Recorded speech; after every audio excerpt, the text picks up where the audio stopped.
Hello friends, नमस्कार। Doctor Manish here, consultant oral and maxillofacial surgeon. देखिए, बहुत सारे ऐसे पेशेंट्स होते हैं जिनको कुछ ना कुछ न्यूरोलॉजिकल कॉम्प्लिकेशंस या न्यूरो से रिलेटेड बीमारियां होती हैं या बहुत सारे मेडिकेशन चलते हैं न्यूरो से रिलेटेड। क्या उनको हम डेंटल इम्प्लांट्स लगा सकते हैं? बिकॉज इम्प्लांट का भी सीरीज हम लोग कर रहे हैं।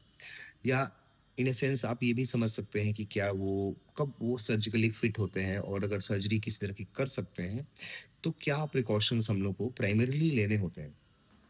लेकिन नॉर्मली जो one of the most common condition होता है, जो सीरियस कंडीशन होता है न्यूरोलॉजिकल डिसऑर्डर का, वो है सेरेब्रोवैस्कुलर एक्सीडेंट, या जिसको हम लोग नॉर्मली ब्रेन स्ट्रोक भी कहते हैं। तो क्या हम लोग ब्रेन स्ट्रोक का जो पेशेंट होता है उसमें हम लोग डेंटल इम्प्लांट लगा सकते हैं ताकि वो अपना लाइफस्टाइल एंजॉय कर पाए, सब कुछ खा पी पाए?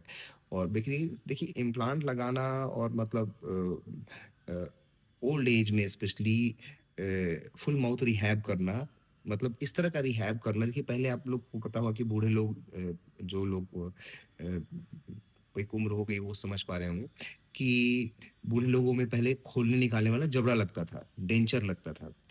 नाउ इट इज अभी कुछ दिन पहले पहले मैंने 88 ईयर ओल्ड जो एक लेडी थी, गायनोकोलॉजिस्ट थी, उनका मैंने इम्प्लांट किया। कैन यू इमेजिन कि 88 इयर्स की एज में उनको सारे दांत है, वो फिक्स दांत है, ऑपरेट किया हुआ इम्प्लांट लगा के, और वो सब कुछ खा पी पा रही है, जो कि पहले पॉसिबल नहीं था। But of course with increasing age lot of challenges are there. तो because this is a kind of elective surgery, plan surgery होती है डेंटल इम्प्लांट लगाना। तो क्या हर केस में हम लोग कर सकते हैं क्या? ये बहुत बड़ा इंपॉर्टेंट है। और इसलिए हमने ये सीरीज बनाया है कि कौन से वैसे पेशेंट हैं जिनको थोड़ा प्रिकॉशन लेना होता है, और उनको भी ये समझ होना ही चाहिए कि हाँ, हम अगर डॉक्टर के पास जाते हैं तो जो भी डिसऑर्डर है उसके बारे में डिटेल डिस्क्रिप्शन, एक अच्छी जानकारी दे, ताकि हमारा जो डॉक्टर है हमको हेल्प आउट कर सके।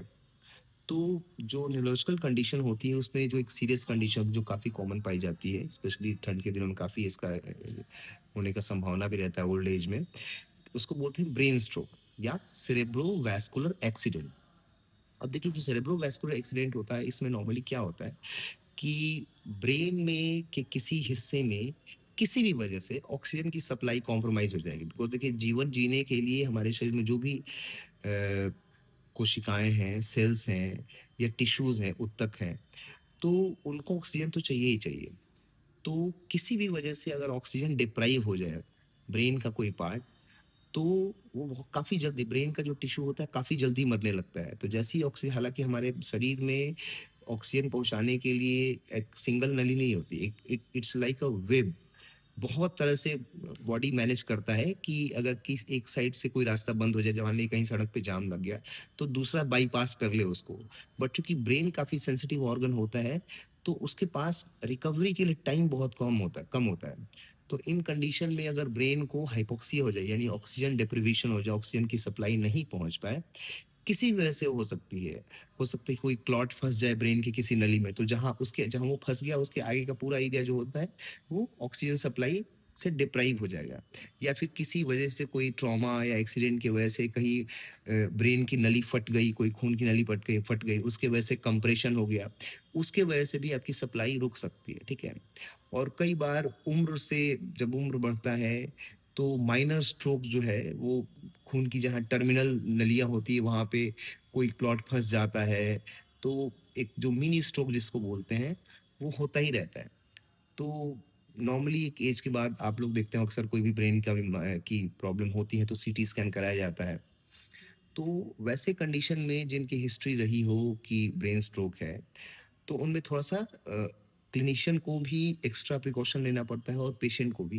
क्योंकि उन कंडीशन में मोस्टली देखिए ऐसे जो पेशेंट्स होते हैं, वो काफ़ी सारे पेशेंट देखा जाता है कि उनको डायबिटीज़ भी है या स्मोकर्स हैं, ठीक है? उनको थायरॉइड बढ़ा हुआ है, या फिर उनको शुगर का समस्या है। मतलब बहुत सारी एज रिलेटेड डिसऑर्डर्स, उनको किडनी का समस्या हो सकता है, लिवर का हो सकता है, या उनका जो जो फैट मेटाबॉलिज़्म है, ठीक है? वो बहुत अच्छा ना रहा हो, तो उनका लिपिड प्रोफ़ाइल जो है वो अच्छा ना रहा हो, ये सारी चीज़ें देखनी होती हैं। तो ख़ैर जो भी है, अगर इसमें हम लोग को मेन प्रिकॉशन क्या बरतना पड़ता है कि अगर कोई पेशेंट है जिसका एपिसोड हुआ है ये ब्रेन का इंफ्रैक्शन का, ब्रेन स्ट्रोक का। तो उनको 6 महीने प्राइमरीली शुरू में उनको हम लोग सर्जरी नहीं कर सकते हैं। ये बहुत इंपॉर्टेंट चीज़ है कि अगर आपका कोई इस तरह का हिस्ट्री है कि आपको 6 महीने के अंदर कोई ब्रेन स्ट्रोक हुआ है, तो आपको सर्जरी नहीं करानी है। आइडियली मैं पर्सनली प्रेफ़र करता हूँ 1 ईयर तक। बट रिसर्च जो कहती है उसके हिसाब से 6 मंथ के बाद आप करा सकते हैं। दूसरा, उनका जो बीपी होता है वो प्राइमरीली कंट्रोल्ड होना चाहिए। अनकंट्रोल्ड बीपी अगर है तो उस केस में इम्प्लांट सर्जरी आप लोगों को अवॉइड करनी चाहिए, या जो क्लिनिशियन है, जो सर्जन है, उनको भी अवॉइड करनी चाहिए। और उनको अगर डायबिटीज़ वगैरह भी है, या स्पेशली जो इस तरह के पेशेंट होते हैं वो ब्लड थिनर्स पे होते हैं, ऐसी दवाइयाँ जो खून को पतला करती है, जैसे कि वारफरिन हो गया, क्लोपिडोग्रिल हो गया, एस्पिरिन हो गया। तो आपको ये जो क्लिनिशियन है, जो आपके सर्जन हैं, उनको ये बतानी होगी कि हाँ, ये दवाइयाँ हमारी चल रही है। और नॉर्मली इम्प्लांट सर्जरी का जो सेशन होता है, जो सर्जन करते हैं, उनको भी थोड़ा-सा एंग्ज़ायटी और स्ट्रेस इंड्यूस नहीं करना है। मतलब जो पेशेंट है, वो बहुत कूल, काम, रिलैक्स होना चाहिए। मतलब पेशेंट का कॉन्फिडेंस बिल्डिंग होना बहुत ज़रूरी है। बिकॉज़ स्ट्रेस इंड्यूस होगा, अगर वो हाइपरटेंसिव ही पेशेंट है, ऑलरेडी उनका बीपी बढ़ा रहता है, तो अगेन एक स्ट्रोक का स्ट्रोक होने का कारण भी अपने आप में बन सकता है। और नॉर्मली छोटे-छोटे अपॉइंटमेंट में करनी चाहिए, मॉर्निंग का अपॉइंटमेंट लेना चाहिए सर्जन को। आपको भी प्रेफ़र करना चाहिए कि सुबह वाले अपॉइंटमेंट में जाएँ। दवाइयाँ नॉर्मली जो आपकी खून को पतला करने वाली रहती हैं, वो नॉर्मली अगर मेजर सर्जरी नहीं है, तो उनको बंद करने की कोई ज़रूरत होती नहीं नॉर्मली। फिर भी अगर लगता है कि बंद करना है और आईएनआर की रिपोर्ट में ऐसा आता है, इंटरनेशनल नॉर्मलाइज़्ड रेशियो उसको बोलते हैं, ब्लड का एक इन्वेस्टिगेशन होता है। तो आपका जो फिजिशियन है, जो न्यूरो फिजिशियन है, वो ऑन द बोर्ड होने चाहिए, मतलब दोनों सर्जन और फिजिशियन के बीच में एक बात होनी चाहिए। उसके बाद हम लोग को करना चाहिए इस तरह के पेशेंट में। मतलब मेन 2-3 चीज़ें क्या है कि आपका जो शुगर है वो हाई नहीं होना चाहिए, आपका जो बीपी है वो कंट्रोल्ड होना चाहिए, और आपका जो एपिसोड हुआ है, लास्ट एपिसोड ब्रेन स्ट्रोक का, वो आपको 6 मंथ पहले होना चाहिए। मतलब ऐसा नहीं कि रिसेंटली 2-3 महीने में होना चाहिए। ये चीज़ें बहुत इंपॉर्टेंट है। अगर ये चीज़ें हैं, दूसरा प्रिकॉशन क्या लेना है कि फुल सेटअप में करना है। हॉस्पिटल में प्रेफ़रेबली करें तो ज़्यादा अच्छा रहता है। मतलब माइनर ओ ओटी में नहीं करना है, अपने ओपीडी जो होता है, उसमें नहीं करना है।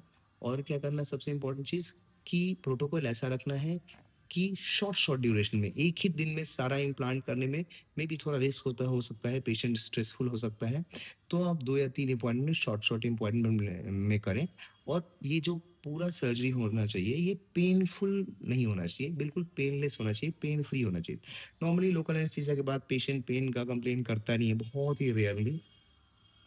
दूसरा, एक और इसमें पेशेंट होते हैं जो, जैसे मैंने एक और वीडियो बनाया था, उनको एरिथमिया नहीं होनी चाहिए। जो एरिथमिया वाले पेशेंट होते हैं, जिनकी धड़कन बहुत तेज़ी से हार्ट बीट होता रहता है, तो उनमें थोड़ा स्ट्रोक का संभावना जो है वो थोड़ा, कई बार देखा गया है कि ज़्यादा हो रहा है। तो ये सब चीज़ें जो टर्मिनल एज के पेशेंट्स हैं, मतलब 80 के पार जो पेशेंट हैं, उनमें थोड़ा-सा सावधानी बरतने की ज़रूरत होती है, स्पेशली अगर उनको स्ट्रोक हुआ है। तो इसके रिगार्डिंग कोई भी आपको आपको अगर क्वेश्चन लगता है कि हाँ, पूछना है, तो बिल्कुल पूछ सकते हैं आप। We always welcome. आप चाहे तो इसमें अपना क्वेश्चन ड्रॉप कर सकते हैं। I will try to answer. Thank you.